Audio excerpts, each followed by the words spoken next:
So మంగళాచరణ చేసుకొని మనం మొదలు పెడతామంట.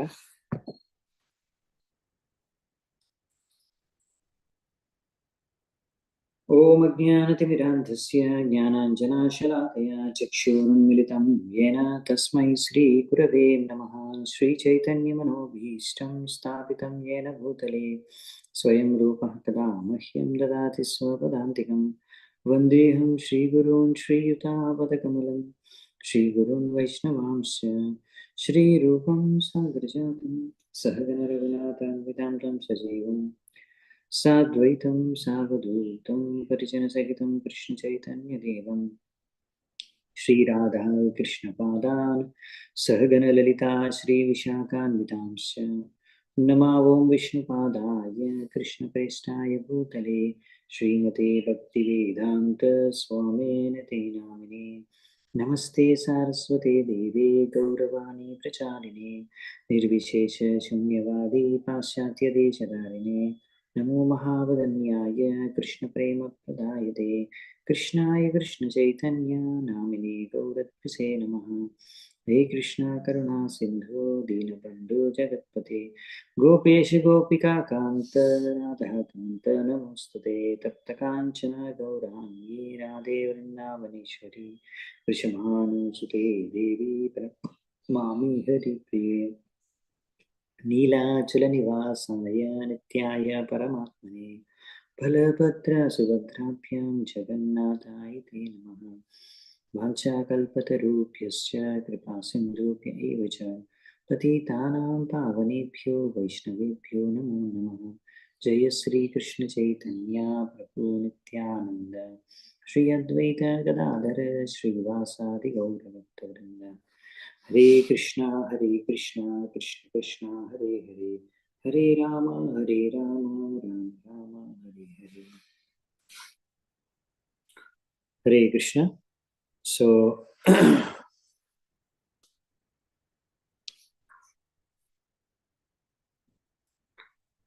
ఈరోజు మనము శ్రీమద్ భాగవతం 8వ స్కందంలో 13వ అధ్యాయం మొదలు పెడతాము. ఈరోజు ఈ 13వ అధ్యాయం చూద్దామంట. సో ఇప్పుడు ఈ అధ్యాయం ఇంకా వచ్చే అధ్యాయం 2 అధ్యాయాల్లో పెద్ద పెద్ద తాత్పర్యాలు ఉండవు. ఇంకా ముఖ్యంగా ఏంటంటే భవిష్యత్తులో వచ్చే మనువులు, ఆ మనువు కాలంలో ఉండే దేవతలు, ఋషులు, సప్తఋషులు, ఇంకా మిగతా వాళ్ళందరి గురించి వర్ణిస్తారు. చెప్పాలంటే మ్యాక్సిమం పేర్లే ఉంటాయి. వీళ్ళ తర్వాత వీళ్ళు వస్తారు, వీళ్ళ తర్వాత వీళ్ళు పరిపాలిస్తారు, ఈ విధంగా. సో అందుకనే ఇందులో ఎక్స్ప్లెయిన్ చేయడానికి చాలా విషయాలు ఏమి ఉండవు, పేర్లే ఎక్కువ ఉన్నాయి. అందుకే మనం చదువుకుంటూ వెళ్ళిపోదాం. ఎక్కడెక్కడైతే పర్పస్ ఇచ్చారు ప్రభుపాల్ గారు కొన్ని ఉన్నాయి, అక్కడ మనం కొంచెం ఆలోచిద్దామంట, చర్చించుకుందాం అంతే. ఓకే.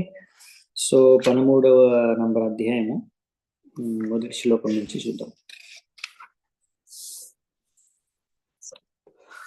శ్రీ శుక ఉవాచ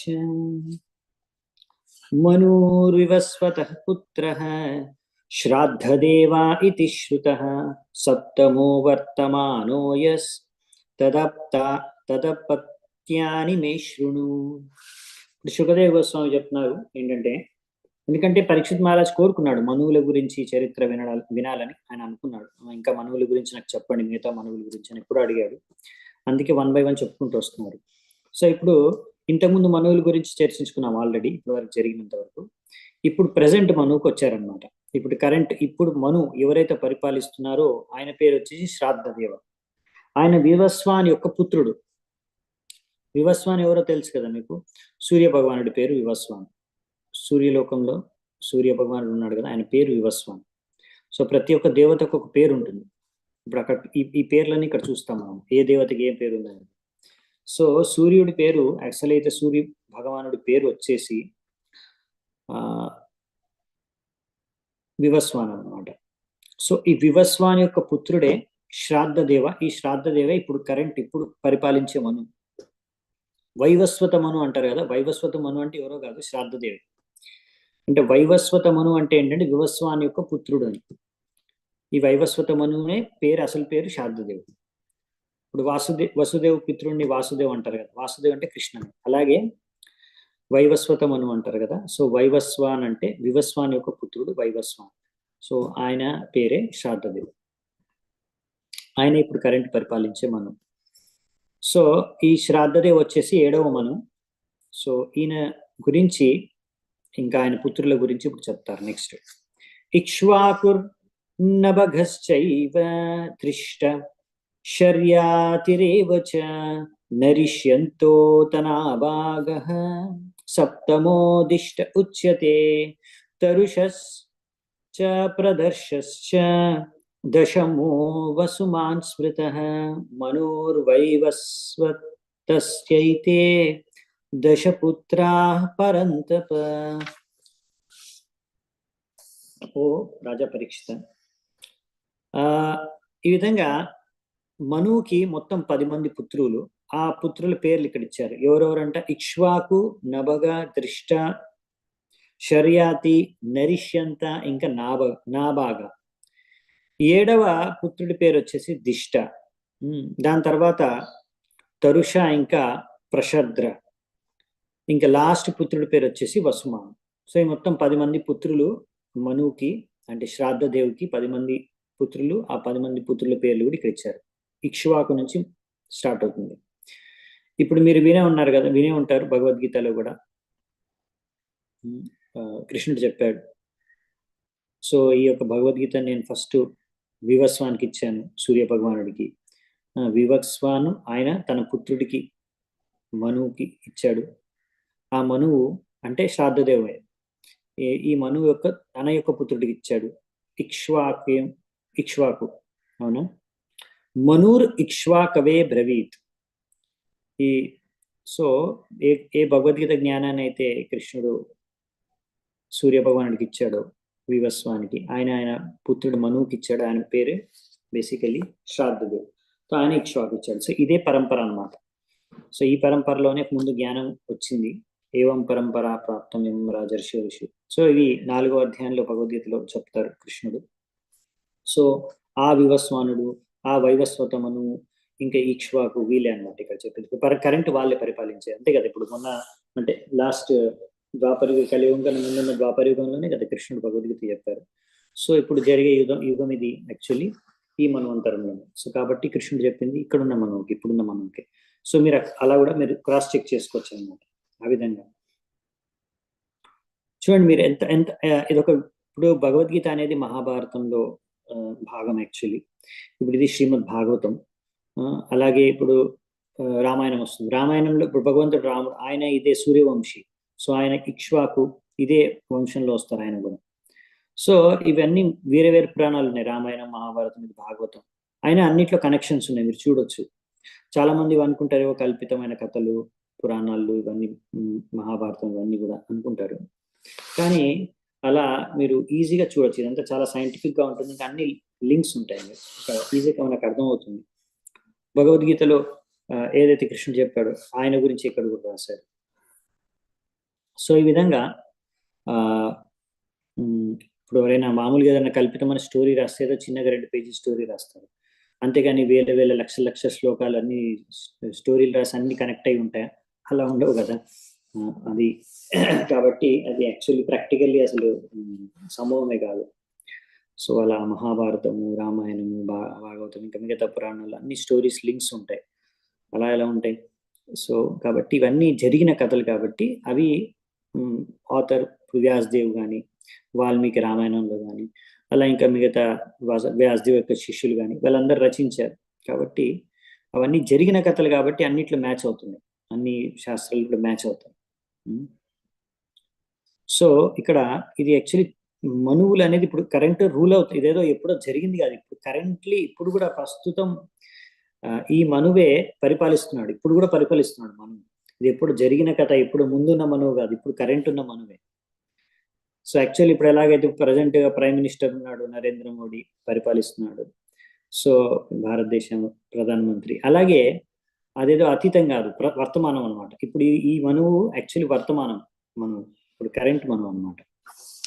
సో అంతేకాకుండా భాగవతం స్పెషాలిటీ ఏంటంటే ఇప్పుడున్న మనువే కాకుండా రాబోయే కాలంలో వచ్చే మనువులు కూడా గురించి కూడా చెప్పేస్తారు ఇప్పుడే.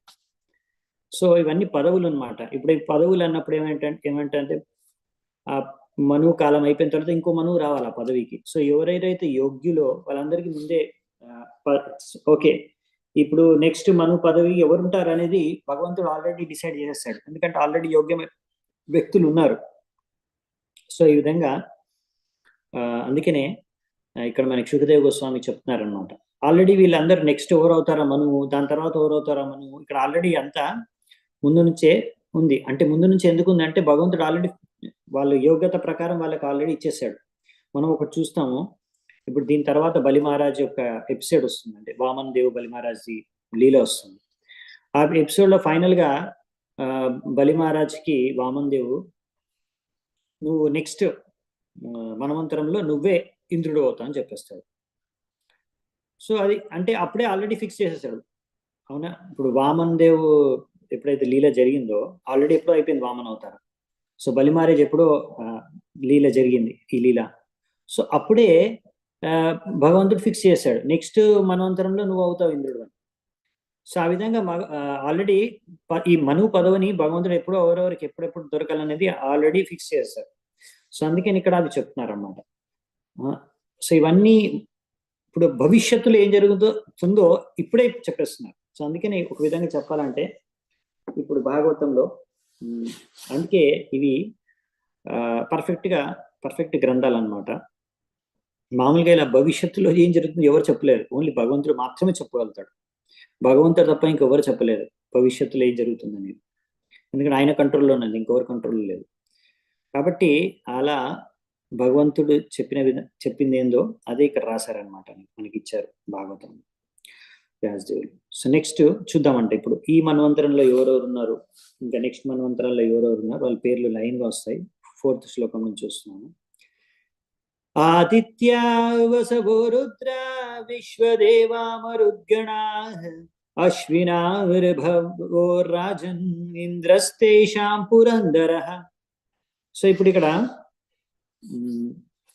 ఏం చెప్తున్నారంటే ఈ మన్వంతరంలో రాజా ఆదిత్యులు, వసులు, రుద్రులు, విశ్వదేవులు, మరుతులు, ఇంకా 2 అశ్విని కుమారులు, ఇంకా రిబూస్, వీళ్ళందరూ దేవతలుగా వ్యవహరిస్తారు. ఈ విధంగా వారి యొక్క హెడ్, వాళ్ళ యొక్క ప్రధాన రాజు, వాళ్ళకి దేవతల రాజు దేవరాజు ఎవరుంటారు, ఇంద్రుడు. ఇంద్రుడిగా ఉండేది ఎవరు, పురంధరుడు. సో పురంధర్ ఇప్పుడు ఆయన ఇంద్రుడి పేరు.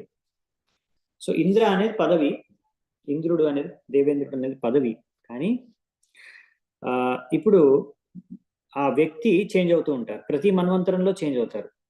ఎప్పుడైతే ఇలా ప్రధానమంత్రి చేంజ్ అయినప్పుడు ఆయన కింద మినిస్టర్లు, ఆయనతో పాటు పనిచేసే వాళ్ళందరూ కూడా చేంజ్ అవుతారు, చాలా మంది మినిస్టర్స్. అలాగే మనువు చేంజ్ అయినప్పుడు మనువుతో పాటు ఇంద్రుడు, ఇంకా అప్పుడు ఆ కాలంలో ఉండే దేవతలు ఆయనతో పాటు ఎవరో దేవతలుగా ఇప్పుడు ఉన్నారు, వీళ్ళు దేవతలుగా అశ్విని కుమారులు. సో నెక్స్ట్ మన్వంతరంలో అశ్విని కుమారులు దేవతలుగా ఉండకపోవచ్చు, అంటే వాళ్ళు చచ్చిపోతారా అంటే అది లేదు, అది చెప్పలేము. అది వాళ్ళ టైం అయినప్పుడు వాళ్ళు వెళ్ళిపోతారు, పదవిలోంచి మాత్రం వెళ్ళిపోతారు వాళ్ళు. ఇప్పుడు ఎన్ని రోజులు వాళ్ళ పదవి ఉంటుందో కాలం, అన్ని రోజులు ఆ పదవిలో ఉంటారు. ఇప్పుడు ఈ దేవతల పదవుల్లో అంటే దేవతల పదవి అంటే వీళ్ళకి బాధ్యత ఉంటుంది కొంచెం. ఈ పరిపాలనలో, ఈ యొక్క సృష్టి పరిపాలనలో ఈ మేనేజ్మెంట్ బేసికలీ ఇప్పుడు చెప్పేది ఏంటంటే ఈ అధ్యాయం నెక్స్ట్ అధ్యాయం మొత్తం ఈ సృష్టి, ఈ భౌతిక ప్రపంచం, ఓన్లీ భౌతిక ప్రపంచం, ఈ బ్రహ్మాండంలో మన బ్రహ్మాండంలో ఇంకా చెప్పాలంటే మన బ్రహ్మాండంలో ఎలా మేనేజ్మెంట్ జరుగుతుంది. ప్రతి ఒక్క ఇన్స్టిట్యూషన్, ఒక ఆర్గనైజేషన్, స్కూల్ కానీ, కాలేజ్ కానీ, ఒక రాజ్యం కానీ, ఈ యొక్క దేశం కానీ నడవడానికి ఒక సిస్టమ్ ఉంటుంది, ఎలా నడుస్తుంది, ప్రాసెస్ ఉంటుంది, ఎవరు ఏ పదవిలో ఉండి ఏ బాధ్యతలు తీసుకొని నడుస్తున్నారు అని, పరిచాలన చేస్తున్నారు. సో అలా మొత్తం బ్రహ్మాండాన్ని కూడా భగవంతుడు ఒక సిస్టమ్ తయారు చేశాడు, మేనేజ్మెంట్ సిస్టమ్. ఇలా మేనేజ్ అవుతుంది, ఒక్కొక్కరిది ఇది బాధ్యత అని. సో అప్పుడు అందరికి ఒక్కొక్క పదవి ఇస్తారు. పదవి ఇవ్వడం అంటే ఒక బాధ్యత ఇవ్వడం. పదవి అంటే అదేదో దోచుకొని తినడానికి దొరికిన ఛాన్స్ అని కాదనమాట. పదవి అంటే అసలు ఒక బాధ్యత. సో ఈ భగవంతుడు ఏంటంటే కొంతమందికి ఇలా ఎవరైతే బాధ్యతాయుతంగా ఉన్నారో తన భక్తులు, ఇంకా ఎవరైతే సేవ చేయడానికి అలా ఈ కోరికతో ఉన్నారో, సో వారికి భగవంతుడు అటువంటి బాధ్యతలను అప్పచెప్తాడు అన్నమాట. సో వీళ్ళందరూ కూడా భగవంతుడి సేవ చేస్తున్నారు, దేవతలందరూ కూడా ఇంకా ఎంతో ఇంపార్టెంట్ సేవ చేస్తున్నారు. ఎందుకంటే ఈ యొక్క భౌతిక బ్రహ్మాండాన్ని నడపడానికి సరిగ్గా సరైన సేవకులు, టీం కావాలన్నమాట. సో అందుకనే భగవంతుడు సరైన వాళ్ళకి ఎవరికైతే యోగ్యత ఉందో వాళ్ళని సెలెక్ట్ చేసుకుంటారు. సో ప్రతిసారి ఇది క్యాబినెట్ చేంజ్ అవుతుంది. సో అలాగే ఇక్కడ మనకి దేవతలందరూ కూడా చేంజ్ అవుతారు, ఇంద్రుడు కూడా చేంజ్ అవుతాడు. సో ఇప్పుడు ఇక్కడ చెప్పింది ఏంటంటే ఇప్పుడు ఉన్న కరెంట్ ఇప్పుడు వీళ్ళ దేవతలు, ఇక్కడ ఇచ్చిన పేర్లే వీళ్ళ ప్రస్తుతం దేవతలు.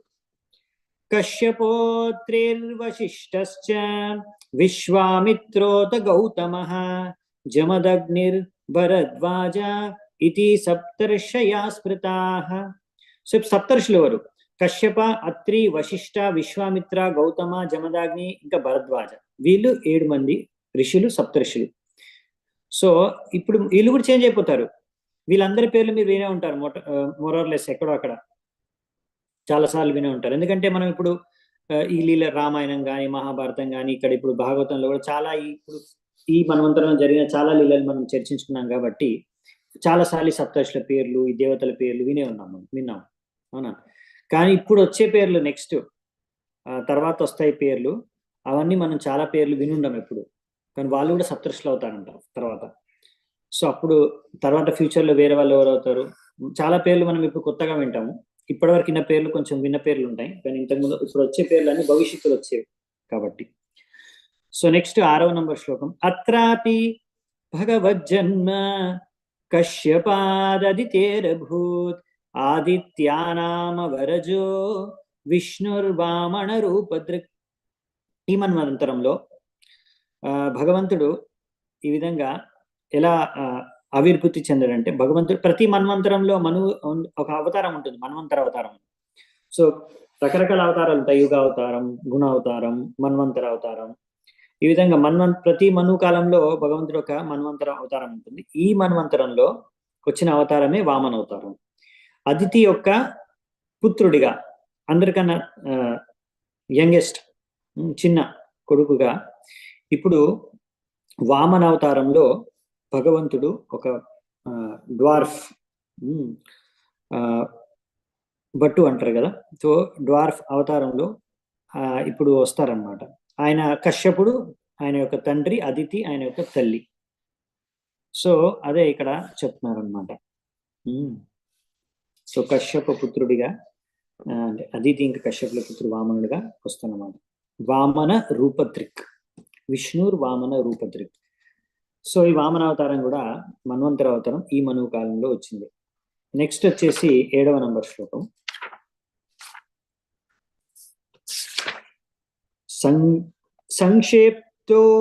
సంక్షేపతో మయోక్తాని సప్తమన్వంతరాని తే భవిష్యాన్యత వక్ష్యామి విష్ణు శక్త్యాన్వితాని చ.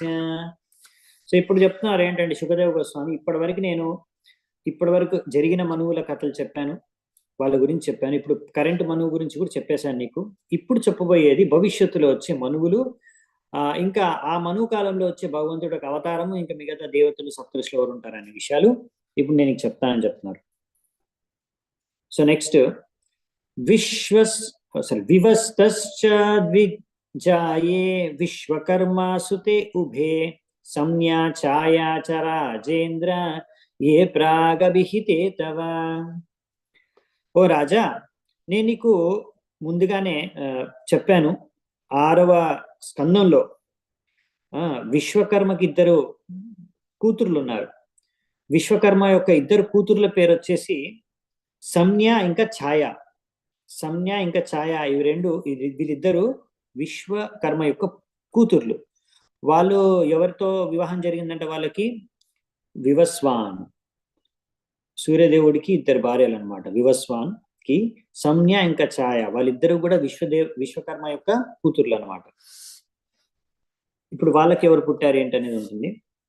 తృతీయాం వడవానేకే తాసాం సంన్యాసుతాస్త్రయ యమో యామి శ్రాద్ధదేవస్య ఛాయాయశ్చ సుతాన్ శృణు. సో ఈ విధంగా సూర్యదేవుడికి ఇంకొక భార్య కూడా ఉందంట. 2 భార్యల పేర్లు ఇచ్చారు ఇక్కడ, సంజ్ఞ ఇంకా ఛాయ. ఇంకా 3వ భార్య కూడా ఉంది, ఆమె పేరు వచ్చేసి వడవ.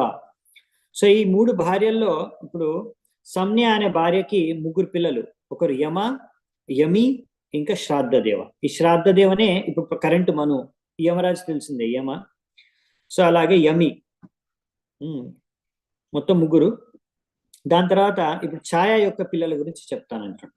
సావర్ణిస్తపతి కన్యా భార్య సంవరణస్య శనైశ్చరస్తృతీయోభూత్ అశ్వినౌ వడవాత్మజౌ. ఇప్పుడు ఛాయ అనే భార్యకి ఒక సంతానం, ఆమెకు కలిగిన పుత్రుడి పేరు వచ్చేసి సావరణి. వీళ్ళ ఎందుకు చెప్తున్నారు మాకు? వీళ్ళ పిల్లల గురించి మనకెందుకు అంటే నెక్స్ట్ వచ్చే మనువులు, నెక్స్ట్ వచ్చే వాళ్ళందరూ వీళ్ళ పిల్లలే కదా, నెక్స్ట్ జనరేషన్ వాళ్ళే నెక్స్ట్ మనువులు, నెక్స్ట్ పరిపాలించే వాళ్ళు, దేవతలు వాళ్ళందరూ అవుతారు. కాబట్టి వాళ్ళ గురించి చెప్తున్నారు. మనం చూస్తాం నెక్స్ట్ ఎందుకు చెప్తున్నారో అర్థమవుతుంది. నెక్స్ట్ వచ్చేసి ఆమెకు ఒక కూతురు, ఆమె పేరు తాపతి. ఈ తాపతియే తర్వాత సంవరణ అనే రాజుకి భార్యగా మారిందనమాట. ఇంకా ఛాయాకి పుట్టిన 3వ సంతానం వచ్చేసి ఈ శనీశ్వరుడు, శనైశ్వర. శనిదేవుడు వచ్చేసి ఛాయ యొక్క 3వ సంతానం అనమాట. ఓకే, సో సూర్యుడు యొక్క పుత్రుడు యమరాజు కూడా, శని కూడా, వీళ్ళందరూ తెలుసుకో మనకి. సో మళ్ళీ సూర్యుడు పుత్రుడే, కాకపోతే వేరే వేరే భార్యల నుంచి వచ్చారు. యమరాజు వేరే భార్య నుంచి, ఇంకా మన శని అవతారం అయితే శనిదేవుడు ఉన్నాడు కదా, ఆయన వేరే భార్య నుంచి, ఛాయ నుంచి. వడవ, ఇప్పుడు వడవ 3వ భార్య. 3వ భార్యకి 2 పుత్రులు. ఎవరు అంటే వాళ్ళే అశ్విని కుమారులు. ఓకే, సో ఇందులో ఆల్రెడీ ప్రస్తుతం కొంతమంది దేవతలుగా వ్యవహరిస్తున్నారు, రైట్? అవునా? ఇప్పుడు యమ, ఇంకా ఈ శనీశ్వరుడు, ఇంకా అశ్విని కుమారులు ఆల్రెడీ వీళ్ళు ఇప్పుడు వ్యవహరిస్తున్నారు దేవతలుగా. నెక్స్ట్ మరి ఇప్పుడు నెక్స్ట్ మన్వంతరిలో మను ఎవరవుతారంట? అష్టమేంతర ఆయాతే సావర్ణీర్భవితా మనుః నిర్మోకా విరజస్కాధ్యాః సావర్ణీ తనయా నృప. ఓ రాజా, ఎప్పుడైతే 8వ మనువు మొదలవుతుందో మన్వంతరం, అప్పుడు 8వ మనువుగా ఎవరుంటారంటే ఇప్పుడున్న మనువు యొక్క పుత్రుడే. ఇప్పుడు మనువు ఎవరు? శ్రాద్ధదేవ్. శ్రాద్ధదేవ్ యొక్క పుత్రులు ఆల్రెడీ మిగతా దేవతలుగా ఇప్పుడు ఆల్రెడీ పొజిషన్ లో ఉన్నారు. కానీ ఇప్పుడు ఇంకొక పుత్రుడు ఉన్నాడు, ఫస్ట్ పుత్రుడు సావర్ణి. ఈ సావర్ణియే నెక్స్ట్ మనువు అవుతాడు. ఓకే, ఆయనకి 2 పుత్రులు ఉంటారు, నిర్మోక ఇంకా విరజస్క. వీళ్ళిద్దరు పుత్రులు ఆయనకు ఉంటారంట.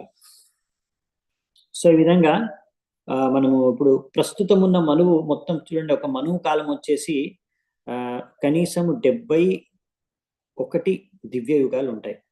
ఓకే, ఈ 71 దివ్య యుగాల్లో ఇప్పుడు ఇలా మొత్తం ఒక రోజులో బ్రహ్మదేవుడి 14 మనువులు పరిపాలిస్తారు ఈ బ్రహ్మాండాన్ని. సో ఇందులో ఇప్పుడు ప్రస్తుతం ఉన్న మనువు 7వ మనువు. 7వ మనువు మొత్తం కాలము పరిపాలించే కాలము 71 దివ్య యుగాలు. అందులో ప్రస్తుతం 28వ దివ్య యుగంలో కలియుగం నడుస్తుంది. ఇప్పుడు ఒక దివ్య యుగంలో 4 యుగాలు ఉంటాయి కదా, సత్య, త్రేత, ద్వాపర, కలియుగం. సో ఈ 28వ దివ్య యుగంలో ప్రస్తుతం నడిచేది కలియుగం, 28వ దివ్య యుగంలో. సో ఈ విధంగా ఇప్పుడు మనం అర్థం చేసుకోవచ్చు దీంతో. సో నెక్స్ట్ ఇప్పుడు మనువు, దీని తర్వాత వచ్చే మనువు వచ్చేసి వెంటనే రారు. ఇప్పుడు నెక్స్ట్ మనువు అంటే ఇంకా చాలా, ఇప్పుడు 71 దివ్య యుగాల్లో ఇంకా 28 దివ్య యుగం నడుస్తుందంటే 71 దివ్య యుగం అయిపోయిన తర్వాత ఈ మనువు వస్తాడు. ఎందుకంటే వీళ్ళందరూ అదేంటి ఇప్పుడే ఆల్రెడీ పుట్టేశాడు అంటే నెక్స్ట్ ఎవరు మనువు అవుతాడో ఇప్పుడు ఆల్రెడీ ఉన్నాడు ఆయన.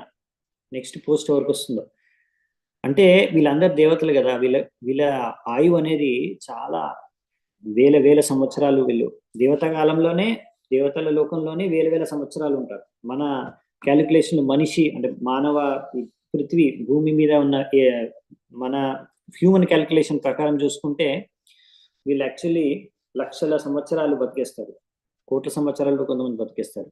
సో ఈ విధంగా వీళ్ళ ఆయువు చాలా పెద్దది అనమాట. సో అందుకనే వీళ్ళ గురించి ముందుగానే ఇప్పుడు చెప్పేస్తున్నారు. ఆల్రెడీ వాళ్ళు పుట్టేశారు అన్ని రోజులు తర్వాత వాళ్ళకి మళ్ళీ అంటే ఎన్నో సంవత్సరాల తర్వాత నెక్స్ట్ మనం వచ్చేది.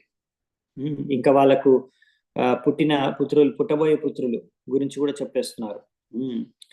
అంటే కోట్ల సంవత్సరాల తర్వాత, ఇదేదో భవిష్యవాణి అంటే ఏదో 10 సంవత్సరాల తర్వాత ఏం జరుగుతుంది, రేపేం జరుగుతుంది చెప్పడం కాదు. కోట్ల సంవత్సరాల తర్వాత ఏం జరుగుతుంది, ఎవరు మనువు అవుతారు అంటే దీని నుంచి మనకి ఏం అర్థం అవుతుంది? ఇప్పుడు మనకి రేపు ఏం జరుగుతుందో మనకు తెలియదు, మన కంట్రోల్లో లేదు. మనం ఒకవేళ అనుకుంటాం రేపు వీడిని ఇచ్చేద్దామని, ఆయన మనం చేయలేకపోతాం, అవునా? ఇప్పుడు కోట్ల సంవత్సరాల తర్వాత నెక్స్ట్ ఈ వ్యక్తియే మనువు అవుతాడంటే అంత పర్ఫెక్ట్ గా భగవంతుడే ఆ నిర్ణయం తీసుకోవాలి. ఎందుకంటే ఆయన కంట్రోల్లో ఉంది మొత్తం. ఆయన ఏదనుకుంటే, ఎవరు అనుకుంటే, ఎప్పుడు అనుకుంటే, ఎలా అనుకుంటే అలా జరుగుతుంది. అలా మీరు మనం తలుచుకుంటే కాదనమాట. ఎందుకంటే ఇది ఎలా ఆల్రెడీ భగవంతుడు డిసైడ్ చేశాడు కాబట్టి ఆ విధంగా ఇతనే మనువు అవుతాడు. అంటే అప్పటి వరకు మీరు అర్థం చేసుకోవాల్సింది ఏంటంటే ఆల్రెడీ భగవంతుడు తెలుసు. అంటే ఇప్పుడు సృష్టి, కొంతమంది అంటారు ఈ సృష్టి నశించిపోతుంది, బ్రహ్మాండం అంతా ధ్వంసం అయిపోతుంది. ఏం కాదు, ఇక్కడ కోట్ల సంవత్సరాల తర్వాత ఏం జరుగుతుంది, ఎవరు పదవిలో ఉంటారో ఇప్పుడే చెప్పేస్తున్నారు. కొంతమంది ఏమో ఇక్కడ మూర్ఖులు కొన్ని సంవత్సరాల తర్వాత మొత్తం నాశనం అయిపోతుంది, వినాశనం అయిపోతుంది అని అంటారు. కానీ అలా కాదు, ఇక్కడ కోట్ల సంవత్సరాల తర్వాత ఎవరు ఏం పదవిలో ఉంటారో చెప్పేస్తున్నారు ఇక్కడ. కాబట్టి మొత్తం భవిష్యత్తులో ఏమి ఎప్పుడు జరుగుతుంది అంతా ఇంత పర్ఫెక్ట్ గా ఆల్రెడీ భగవంతుడు ఫిక్స్ చేశాడు. సో భగవంతుడిని కాదని, భగవంతుడు ఫిక్స్ చేసింది కాదని మనం ఏం చేయలేము. సో కొంతమంది ఏమనుకుంటారు, మేము భవిష్యత్తులో ఇచ్చేస్తాం, అది చేస్తాం, ఆ లోకాలకి వెళ్ళి భవిష్యత్తులో మా సైంటిస్టులు ఈ లోకాలకి వెళ్ళేసి అవన్నీ పరిపాలించేస్తాం, అక్కడ కూడా వెళ్ళి ఉండేస్తాం, చాలా చాలా ప్లాన్లు చేస్తున్నారు. కానీ అవన్నీ జరగవు. మీరు కావాలనుకున్నంత మాత్రాన ఏ లోకంకి వెళ్ళినా దాన్ని అక్కడ మీరు పరిపాలించుకోగలుగుతారని మూర్ఖత్వం. అవన్నీ జరగవు. సో ఎందుకంటే ఇక్కడ భగవంతుడు ఫిక్స్ చేస్తున్నాడు ఎవరు ఎవరు ఉంటారని. సో నెక్స్ట్ 12వ శ్లోకం. తత్ర దేవా సుతపసో విరాజ అమృత ప్రభా తేషాం విరోచన సుతో బలిర్ ఇంద్రో భవిష్యతి. ఈ విధంగా ఇప్పుడు 8వ మన్వంతరంలో దేవతల్లో ఎవరెవరు ఉంటారంట? ఇప్పుడున్న దేవతలు ఎవరు ఉంటామో చదువుకున్నాం కదా, అశ్విని కుమారులు, రిభులు, విశ్వదేవలు, మరుతులు, రుద్రాలు, వసువులు, ఆదిత్యాలు, వీళ్ళందరూ ఇప్పుడున్న దేవతలు. కానీ నెక్స్ట్ మన్వంతరం వీళ్ళందరూ ఉంటారు దేవతలుగా. అప్పుడు ఎవరు ఉంటారు దేవతలుగా? సుతాప, ఇంకా విరజ, ఇంకా అమృత ప్రభాస్, వీళ్ళందరూ ఉంటారంట దేవతలు. ఆ సమయంలో ఇంద్రుడు ఎవరవుతారు? బలి మహారాజు. ఈ విరోచనుడి యొక్క పుత్రుడైన బలి మహారాజు. కన్ఫ్యూజన్ లేకుండా క్లియర్ గా చెప్తున్నారు, విరోచనా సుతో అని. ఎందుకంటే బలి అనే పేరు చాలా మంది పేరు పెట్టుకోవచ్చు, కానీ విరోచనా సుతో అంటే విరోచన యొక్క విరోచనుడు ఎవరు? ప్రహ్లాదుడి యొక్క పుత్రుడే విరోచనుడు. ప్రహ్లాదుడి యొక్క పుత్రుడు విరోచనుడు, విరోచనుడి యొక్క పుత్రుడు బలి మహారాజు. అంటే ప్రహ్లాదు మనమడు అనమాట. బలి మహారాజు ఎవరో కాదు, ప్రహ్లాదుడి యొక్క మనవడు. ఓకే, సో ఆయనే నెక్స్ట్ ఇంద్రుడు అవుతాడు. అంటే నెక్స్ట్ మన్వంతరంలో ఆయనే ఇంద్రుడు అవుతాడు. అంటే ఏంటి, ఇప్పుడు బలి మహారాజు ఉన్నాడు, అవునా? ఇప్పుడు కూడా బలి మహారాజు, ఇదేందో బలి మహారాజు వామన్ లీల అయిపోయింది, బలి మహారాజు చనిపోయాడు అనుకో, చాలా సంవత్సరాలు అయిపోయింది. లేదు, బలి మహారాజు ఇప్పుడు కూడా ఉన్నాడు. ఆయన సుతల్ లోకంలో ఉంటాడు. ఇప్పుడు కూడా సుతల్ లోకంలో బలి మహారాజు ఇప్పుడు కూడా ఉన్నాడు. ఆయన అక్కడ పరిపాలిస్తున్నాడు ఇప్పుడు కూడా. ఈ మన్వంతరం అయిపోయిన తర్వాత ఆయనే మళ్ళీ ఇంద్రుడిగా అవుతాడు. సో ఈ విధంగా ఇప్పుడు ఇక్కడ చదివే పర్సనాలిటీస్ యాక్చువల్లీ ఇప్పుడు ఉన్నారు, చాలా మంది ఉన్నారు, కొంతమంది వెళ్ళిపోయారు, కొంతమంది భవిష్యత్తులో వస్తారు. అందరి గురించి ఇక్కడ వస్తున్నారు. నెక్స్ట్ 13వ నంబర్ శ్లోకం. దత్వే మాం యాచమానాయ విష్ణవేయ పదత్రయం రాద్ధం ఇంద్రపదం హిత్వా తతః సిద్ధిం అవాప్స్యతి. సో ఇక్కడ బలి మహారాజు గురించి సంక్షిప్తంగా చెప్తున్నారు. ఆయన ఇలా 3 పాదాల భూమిని భగవంతుడు విష్ణువుకి దానం చేశాడు. అలా దానం చేయడం పద్ధతిలో, ఆ మార్గంలో ఆయన దగ్గర ఉన్న 3 లోకాలని ఆయన దానం చేసేసాడు విష్ణువుకి. తర్వాత భగవంతుడు విష్ణువు ఆ విధంగా బలి మహారాజు యొక్క అంత సర్వస్వం, బలి మహారాజు వచ్చేసి సర్వస్వం ఆయన భగవంతుడికి అర్పణ చేసేసాడు. అవునా? మన నవవిధ భక్తిలో లాస్ట్ ఉంటుంది కదా, కంప్లీట్ సరెండర్, అన్ని కూడా భగవంతుడికి అర్పించడంలో. అందులో ఎగ్జాంపుల్, ఉదాహరణ ఎవరంటే బలి మహారాజ్. సో అలా బలి మహారాజ్ అన్ని కూడా సమర్పించుకున్నప్పుడు భగవంతుడికి, భగవంతుడు ఎంతో ప్రసన్నుడై ఆయన ఈ విధంగా ఆయనకి ఇవి ఆశీర్వదించాడు. ఈ యొక్క జీవితంలో ఆయన జీవితం ధన్యమైపోయింది భగవంతుడి యొక్క ఆశీర్వాదం ద్వారా. సో భగవంతుడి ఆశీర్వాదాన్ని ఆల్రెడీ బలి మహారాజు పొందేశాడు, అయిపోయింది ఆల్రెడీ ఘటన. దాని గురించి డీటెయిల్ గా తర్వాత వర్ణిస్తాడు. ఈ పరీక్షలు అడగడం బట్టి. కాకపోతే ఇక్కడ మనకి చెప్పుకుంటూ వెళ్తున్నారు ఇప్పుడు.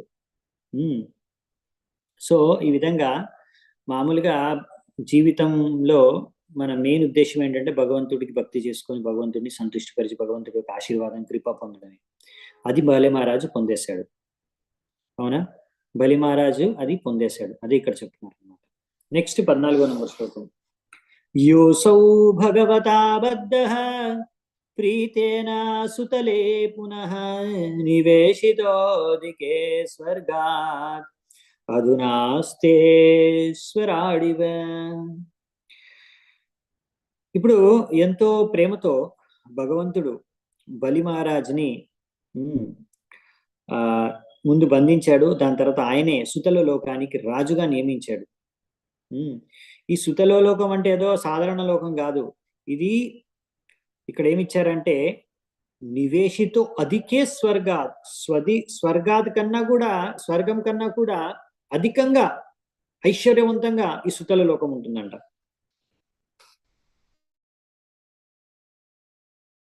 ఎపిసోడ్ వస్తుంది, అప్పుడు చూస్తామంట సుతల లోకము ఎలా స్వర్గలోకం కన్నా కూడా బెటర్ అనేది అక్కడ వర్ణించారు. సుతల లోకం యొక్క లక్షణాలు కూడా ఉన్నాయి, అవి వర్ణిస్తారు, తర్వాత వస్తుంది, అప్పుడు చూద్దామంట. సో ఇప్పుడు ఇక్కడ చెప్పేది ఏంటంటే బలి మహారాజు ప్రస్తుతం సుతల లోకంలో ఎంతో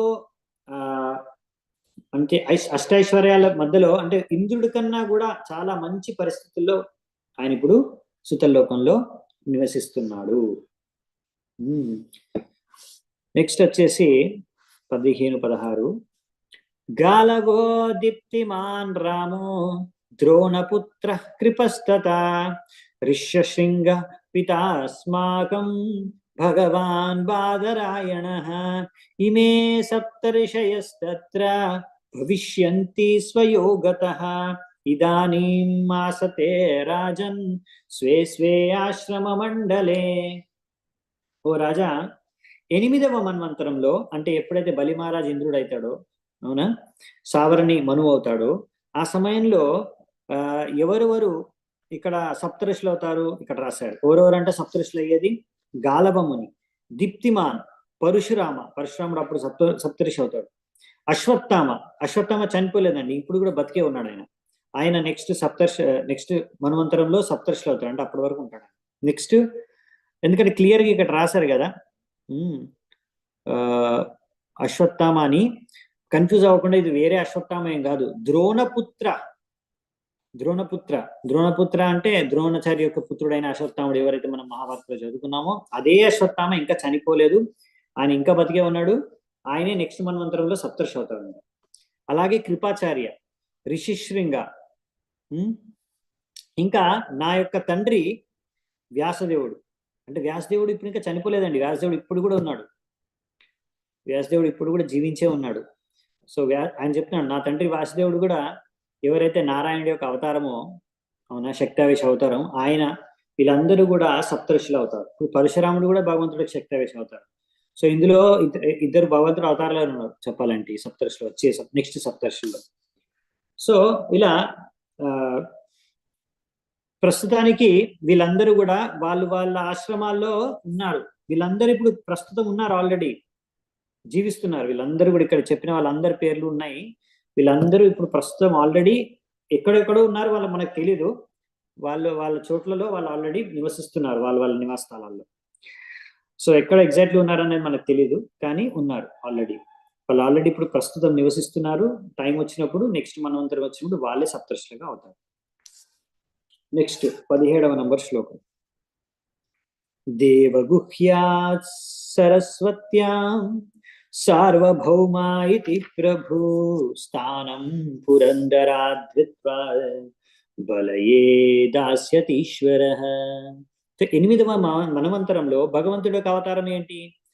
అప్పుడు కూడా భగవంతుడు ఒక అవతారం తీసుకుంటారు కదా, మన్వంతరం అవతారం పేరు వచ్చేసి సార్వభౌమ అనే ఒక అవతారం తీసుకుంటారు. ఆయన గురించి నాకు తెలియదు, నెక్స్ట్ భవిష్యత్తులో వచ్చే అవతారం. ఆయన యొక్క తండ్రి పేరు వచ్చి ఏముంటుందంట, దేవగుహ్య. ఇంకా ఆయన తల్లి పేరు వచ్చి సరస్వతి ఉంటుందంట. ఆయన ఏం చేస్తాడంట ఆ ధన్వంతర అవతారంలో, అప్పుడు పురంధరుడు ఇప్పుడు అంటే ప్రస్తుతం ఉన్న ఇంద్రుడి దగ్గర నుంచి రాజ్యాన్ని తీసుకొని ఆయన బలి మహారాజుకి ఇచ్చేస్తాడంట. అంటే బలి మహారాజుని ఇంద్రుడికి చేసేది ఆయనే. రైట్. ఇక్కడ అదే మనకు అర్థం అవుతుంది. ఇప్పుడు ఇంద్రుడిని పోస్ట్ తీసేసి నెక్స్ట్ ఇంద్రుడు బలిమహారాజు నెక్స్ట్ ఇంద్రుడిగా పెట్టేది ఆ నెక్స్ట్ మన్వంతరం అవుతారు. ఇక్కడ మనకు తెలుస్తుంది. నెక్స్ట్ 18వ నంబర్ శ్లోకం. నవమో దక్ష సావర్ణిర్ మనుర్ వరుణ సంభవ భూతకేతుర్దీప్తకేతుర్ ఇత్యాధ్యాస్తత్సుతాన్ నృప. ఓ రాజా, ఇక్కడ నెక్స్ట్ ఇప్పుడు 8వ మనువు గురించి చెప్పేశారు. నెక్స్ట్ 9వ మనువు పేరు వచ్చేసి దక్ష సావర్ణి. ఆయన ఎవరి పుత్రుడు అంట? వరుణదేవుడు యొక్క పుత్రుడు. ఇంకా ఆయనకి 2 పుత్రులు అంట, భూతకేతు దీప్తకేతు అనే 2 పుత్రులు. ఓకే. నెక్స్ట్ పారమరీచి గర్భాద్య దేవా ఇంద్రోద్భుత స్మృత ద్యూతిమత్ ప్రముఖాస్తత్ర భవిష్యంతి ఋషయస్తదా. ఈ 9వ మన్వంతరంలో పారస్ ఇంకా మరీచి గర్భస్ వీళ్ళిద్దరూ దేవతలు అవుతారంట. ఇంకా అలాగే ఇంద్రుడు king of haven Indra will be named అద్భుత. అప్పుడు ఇంద్రుడి పేరు వచ్చేసి అద్భుత అంట 9వ మన్వంతరంలో. నెక్స్ట్ ద్యుతిమాన్ అనే వ్యక్తి అప్పుడు సప్తర్షిలో ఒకరు అవుతారంట. సో నెక్స్ట్ 20వ నంబర్ శ్లోకం. ఆయుష్మతో బుధరాయాం ఋషభో భగవత్కలా భవితాయేన సంరాద్ధాం త్రిలోకిం భోక్ష్యతేద్భుతః. ఇంకా ఋషభదేవుడు ఆయన భగవంతుడి యొక్క పాక్షిక అవతారమే. ఆయన will take birth from his father Ayushman and his mother Ambudhara. So రిషభదేవుడు అనే అవతారం తీసుకుంటాడంట భగవంతుడు మళ్ళీ జన్మ. ఆయుష్మాన్ ఇంకా అంబుధార మాతాపితలకి. ఆయన ఏం చేస్తాడంట? He will enable the Indra named అద్భుత.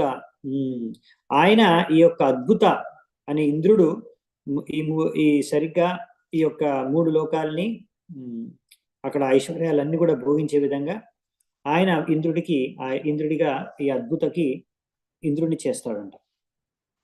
నెక్స్ట్ 10వ మన్వంతరం. 10వ మను ఎవరవుతారంటే దశమో బ్రహ్మ సావర్ణిర్ ఉపశ్లోకస్సుతో మను తత్సుతా భూరిసేనాధ్య భవిష్మత్ ప్రముఖా ద్విజాః.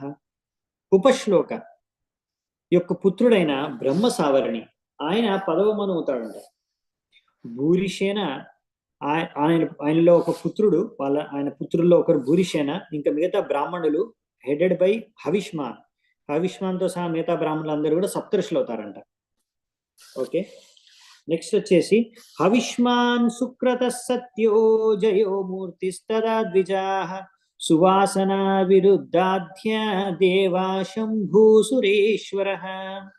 ఇంకా హవిష్మాన్ సుకృత సత్య జయ మూర్తి మిగతా వాళ్ళందరూ కూడా సప్తఋషులు అవుతారు. హవిష్మాన్ మొదలగు అన్నారుగా, మొదలగు బ్రాహ్మణుల పేరు కూడా ఇచ్చేశారు. ఇంకా సువాసన స్విరిద్దరు వీళ్ళందరూ కూడా దేవతలు అవుతారు. ఇంకా శంభు ఆ టైంలో ఇంద్రుడి పేరు వచ్చి శంభు, ఆయన రాజు అవుతాడంట. శంభు అంటే ఇంద్రుడు అవుతాడు. నెక్స్ట్ 10 అయిపోయాయి. ఇప్పుడు నెక్స్ట్ ఇంకా వెళ్తాం ముందుకి. విశ్వక్సేనో విశూచ్యాంతు శంభో సఖ్యం కరిష్యతి జాతస్వాంశేన భగవాన్ గృహే విశ్వసృజో విభుః. సో నెక్స్ట్ విశ్వసృష్ట వాళ్ళ ఇంట్లో భగవంతుడి యొక్క అవతారం విశూచి అనే తల్లి గర్భంలో జన్మిస్తాడు. భగవంతుడి యొక్క అవతారం పేరు వచ్చేసి విశ్వక్సేన. మీరు వినే ఉంటారు కదా, భగవంతుడు ఒక్కొక్కసారి విశ్వక్సేన అని కూడా అంటారు. నోత్పాదయాద్ యతిరతిం విశ్వక్సేన కథాసుయ. సో విశ్వక్సేన కూడా భగవంతుడు ఒక అవతారం. ఆయన వైకుంఠంలో కూడా ఉంటాడు. ఇక్కడ కూడా ఇప్పుడు ఒక అవతారం పేరు ఉంది, ఇక్కడ ఇచ్చారు. సో ఆయన ఈ ఇంద్రుడైన శంభుతో ఆయన మిత్రత్వం స్థాపించుకుంటాడంట, ఈ విశ్వక్సేన అనే భగవంతుడి యొక్క అవతారం. సో అంటే ఈ యొక్క సమయంలో అది. నెక్స్ట్ వచ్చేసి ఇదంతా ఎప్పుడు 10వ మన్వంతరం కదా, ఇదంతా 10వ మన్వంతరంలో జరిగేవన్నీ. నెక్స్ట్ 24 నంబర్ శ్లోకం. మనుర్వై ధర్మ సావర్ణైర్ ఏకాదశమాత్మవాన్ అనాగతాస్తత్సుతాశ్చ సత్యధర్మాదయో దశ. నెక్స్ట్ 11వ మన్వంతరం. 11వ మన్వంతరంలో మనువు పేరు వచ్చేసి ధర్మ సావరణి. ఈ ధర్మ సావరణి ఆధ్యాత్మిక జ్ఞానంలో చాలా పండితుడై ఉంటాడంట. ఆయన నుంచి మొత్తం 10 మంది పుత్రులు ఉంటారు, పుత్ర సంతానం. అందులో మొదటి సంతానం పేరు వచ్చేసి సత్యధర్మ. ఓకే, సో నెక్స్ట్ వచ్చేసి 25వ నంబర్ శ్లోకం. విహంగామాః కామాగమా నిర్వాణరుచ్యః సురాః ఇంద్రశ్చ వైదృతస్తేషాం ఋషయశ్చ అరుణాదయః. సో విహంగమాస్, కామాగమస్, నిర్వాణ రుచిస్ వీళ్ళందరూ కూడా దేవతలు అవుతారంట ఆ సమయంలో. ఇంకా అప్పుడు దేవరాజు ఇంద్రుడు ఎవరు అవుతారు? వైద్రిత అనే వ్యక్తి దేవరాజు ఇంద్రుడు అవుతాడు అప్పుడు. ఇంకా అప్పుడు సప్తఋషిలో మెయిన్ ఎవరంటే అరుణ, ఇంకా మిగతా వాళ్ళందరూ సప్తఋషులు అవుతారంట. నెక్స్ట్ ఆర్యకస్యాసుతస్తత్ర ధర్మసేతుర్ ఇతి స్మృతః వైద్రిత్యాయాం హరేరస్ అంశాస్ త్రిలోకిం ధారయిష్యతి. ఆర్యక యొక్క పుత్రుడు, ఆయన పేరు వచ్చేసి ధర్మసేతు. ఆయన భగవంతుడు యొక్క పాక్షిక అవతారం. ఆయన వైద్రిత, ఈ ఆర్యక యొక్క భార్య పేరు వైద్రిత, ఆమె యొక్క గర్భం నుంచి జన్మించి ఆయన ముల్లోకాల్ని పరిపాలిస్తారంట. సో భగవంతుడి యొక్క ఇలాంటి పాక్షిక అవతారాలు, ఆయన యొక్క అవతారాల గురించి, భవిష్యత్తులో వచ్చేవన్నీ, ఆయన చేసే కార్యాల గురించి కూడా సంక్షిప్తంగా చెప్తున్నారు ఇక్కడ. నెక్స్ట్ 27వ శ్లోకం. భవితా రుద్ర సావర్ణి రాజాన్ ద్వాదశమో మనుః దేవవానుపదేవశ్చ దేవశ్రేష్టాదయ సుతాః. నెక్స్ట్ ద్వాదశమను అంటే 12వ మనువు. 12వ మనువులో ఓ రాజా, అప్పుడు ఎవరు అవుతారంట? మనువుగా ఎవరు ఉంటారంటే రుద్ర సావరణి, ఇంకా దేవవాన్, ఉపదేవ, ఇంకా దేవశ్రేష్ఠ, వారి ముగ్గురు కూడా ఆయన యొక్క సంతానం, పుత్రులు. ఋతదామ చ తత్రేంద్రో దేవాస్య హరితాదయః ఋషయశ్చ తపోమూర్తిస్ తపస్వగ్నిద్రకాదయః. సో ఇప్పుడు ఈ మన్వంతరంలో, అంటే ఇప్పుడు 12వ మన్వంతరంలో ఇంద్రుడి పేరు వచ్చేసి ఋతధామ. ఇంకా దేవతలు ఎవరెవరు ఉంటారంటే హరితాస్, వీళ్ళు దేవతలంట. ఇంకా మొదలగు వాళ్ళు హరిత, ఇంకా మొదలగు వారు. ఇంకా సప్తఋషులు ఎవరెవరు ఉంటారంటే తపోమూర్తి, తపస్వి, అగ్నిద్రక, ఇంకా మొదలగు వాళ్ళు. నెక్స్ట్ వచ్చేసి అంటే కొంతమంది పేర్లు ఇంపార్టెంట్, వాళ్ళ పేర్లు ఇచ్చేస్తున్నారు ఇక్కడ. అంటే చాలా డీటెయిల్గా వెళ్ళట్లేదు ఈ మనువుల గురించి, ఎందుకంటే ఇంకా భవిష్యత్తులో చాలా తర్వాత వచ్చేది వీళ్ళందరూ, మనకు ఎవరి పేర్లు కూడా తెలియదు, అందుకే ఇంపార్టెంట్ వాళ్ళ పేర్లు చెప్తారు. నెక్స్ట్ 29వ నంబర్ శ్లోకం. స్వధామాఖ్యో హరేరంశః సాధయిష్యతి తన్మనోః అంతరం సత్యః సహసో శుండ్రతాయా సుతో విభుః. శుండ్రత తల్లి, ఇంకా సత్యసాహ అనే తండ్రి, ఈ తల్లిదండ్రులకి పుట్టే భగవంతుడి యొక్క అవతారం, ఒక పాక్షిక అవతారం పేరు వచ్చేసి స్వధామ. ఆయన ఆ మన్వంతరంలో ఆయనే పరిపాలిస్తాడంట.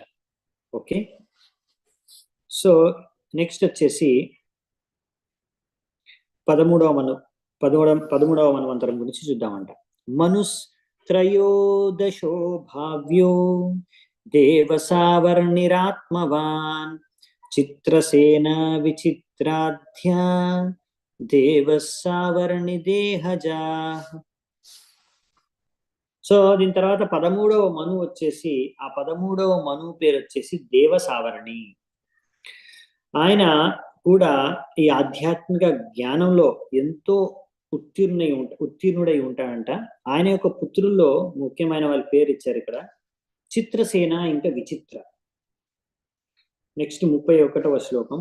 దేవాసుకర్మ సుత్రమ సంజ్ఞ ఇంద్రో దివస్పతి నిర్మోక తత్వదర్శాధ్య భవిష్యంత్యర్షయస్తదా. సో ఇక్కడ 13వ మన్వంతరంలో సుకర్మాస్, ఇంకా శృతకర్మాస్ వీళ్ళు దేవతలు అవుతారంట. దివష్పతి ఆయన దేవరాజు ఇంద్రుడు అవుతాడంట. ఇంకా నిర్మోక ఇంకా తత్వదర్శ అనే వాళ్ళు సప్తఋషిలో ముఖ్యమైన వాళ్ళు అవుతారంట. నెక్స్ట్ వచ్చేసి 32వ శ్లోకం. దేవహోత్రస్య తనయ ఉపహార్తా దివస్పతే యోగేశ్వరో హరేరంశో బృహత్యాం సంభవిష్యతి. దేవహోత్ర ఆయన పుత్రుడు వచ్చేసి యోగేశ్వర. ఆయన భగవంతుడి యొక్క పాక్షిక అవతారం. ఆ మన్వంతరంలో యోగేశ్వర రూపంలో భగవంతుడు అవతరిస్తాడు. అప్పుడు ఆయన తల్లి పేరు వచ్చి బృహతి ఉంటున్నప్పుడు ఆయన ఈ విధంగా దివస్పతి ఎవరైతే దేవరాజు ఇంద్రుడు ఉంటాడో ఆ మన్వంతరంలో ఆయన కోసం అనేసి, ఆయన బాగు కోసం అనేసి కొన్ని కార్యాలు చేస్తాడంట. నెక్స్ట్ వచ్చేసి 33వ శ్లోకం. మనూర్వా ఇంద్ర సావర్ణిస్ చతుర్దశమ ఏష్యతి ఉరు గంభీర బుధాధ్య ఇంద్ర సావర్ణి వీర్యజహ. ఇంకా లాస్ట్ మనువు 14వ మనువు పేరు ఇచ్చారు ఇక్కడ. ఆయన పేరు వచ్చేసి ఇంద్ర సావర్ణి. ఆయన పుత్రుల పేర్లు కూడా ఇచ్చారు, ఉరు, గంభీర, ఇంకా బుధ. పవిత్రా చక్షుషా దేవాః శుచిర్ ఇంద్రో భవిష్యతి అగ్నిర్బాహు శుచిశుద్ధో మాగధాయాస్తపస్వినః. ఇప్పుడు దేవతల్లో ఇంకా ఇద్దరు పేర్లు ఇచ్చారు ఇక్కడ. ఎవరెవరు ఉంటారంట అప్పుడు పవిత్రాస్ ఇంకా చక్షుషాస్ వీళ్ళందరూ దేవతలు అవుతారంట. ఇంకా శుచి ఆ సమయంలో ఇంద్రుడి పేరు వచ్చేసి శుచి. ఈ దేవరాజు ఇంద్రుడి పేరు వచ్చి శుచి అవుతాడు, ఆయన ఇంద్రుడు అవుతాడు. ఇంకా అగ్ని, బాహు, శుచి, శుద్ధ, మాగధ ఇంకా మిగతా వాళ్ళందరూ కూడా సప్తఋషులు అవుతారంట అప్పుడు. నెక్స్ట్ 35వ నంబర్ శ్లోకం. సత్రాయణస్య తనయో బృహదీ భానుస్తదా హరిః వితానాయాం మహారాజ క్రియాతంతూన్విటాయిత. ఓ రాజా పరీక్షిత్, ఈ 14వ మన్వంతరంలో భగవంతుడు అప్పుడు అవతారం తీసుకుంటాడుగా. ఎవరి గర్భంలో తీసుకుంటాడంట? వితాన అనే తల్లి గర్భంలో. ఆయన తండ్రి ఎవరు అవుతారంటే అప్పుడు సత్రాయణ వితాన యొక్క గర్భంలో భగవంతుడు ఒక అవతారం తీసుకుంటాడు. 14వ మన్వంతర అవతారం. ఆ మన్వంతరం పేరు వచ్చేసి బృహద్భాను అనే పేరు ఉంటుంది ఆయన భగవంతుడి అవతారం పేరు. ఇంకా ఆయన ఏం చేస్తాడంటే ఆధ్యాత్మిక కార్యాలు స్థాపిస్తాడంట. ఓకే, ఎలా చేయాలి ఆధ్యాత్మిక కార్యాలు వాటిని స్థాపిస్తాడనమాట భగవంతుడు. ఇంకా ఈ అధ్యాయంలో లాస్ట్ శ్లోకం. రాజం చతుర్దశైతాని త్రికాలానుగతాని తే ప్రోక్తాన్యేభిర్మితః కల్పో యుగ సహస్ర పర్యయః. ఓ రాజా, నేను మీకు ఇప్పుడు మొత్తం 14 మనువులు ఎవరెవరు భవిష్యత్తులో ఆవిర్భూతం అవ్వబోతున్నారు, ఆల్రెడీ ఏ మన్వంతరాలు పరిపాలించారు, ప్రస్తుతం ఉన్న మన్వంతరం, వీళ్ళ కాలాలు, ఆ సమయంలో జరిగే అన్ని విషయాలు, అంటే మొత్తం ఒక బ్రహ్మదేవుడి ఒక్కరోజు ఒక కల్పంలో జరిగే అన్ని మనువుల గురించి మీకు నేను వర్ణించాను. రైట్. సో ఇక్కడ మొత్తం 1000 యుగ దివ్య యుగాలు కదా. బ్రహ్మదేవుడు ఒక్కరోజు అంటే 1000 దివ్య యుగాలు. అంటే 1000 దివ్య యుగాల్లో ఎవరెవరు మనువులు వస్తారు, దేవతలు ఉంటారు, ఇంద్రుడు ఎవరు అవుతారు, అన్ని వర్ణించేశారు ఇక్కడ ఇప్పటి వరకు. అందరి పేర్లు అయితే చెప్పేశారు, డీటెయిల్స్ ఇంకా వెళ్తారు తర్వాత. సో ఇంకా ఎలా ఈ మనువుల ద్వారా, దేవతల ద్వారా, సప్తర్షుల ద్వారా భగవంతుడు ఈ యొక్క బ్రహ్మాండాన్ని పరిపాలిస్తారనే విషయం, సిస్టమ్ ఏంటనేది నెక్స్ట్ అధ్యాయం ఉంటుంది, రేపు చూసుకున్నామంట. సో ఈరోజు ఇక్కడే ముగిస్తాను. చాలా చాలా ధన్యవాదాలు ఇంత ఓపికగా విన్నందుకు. Thank you so much. శిల ప్రభుపాద్ కీ జై.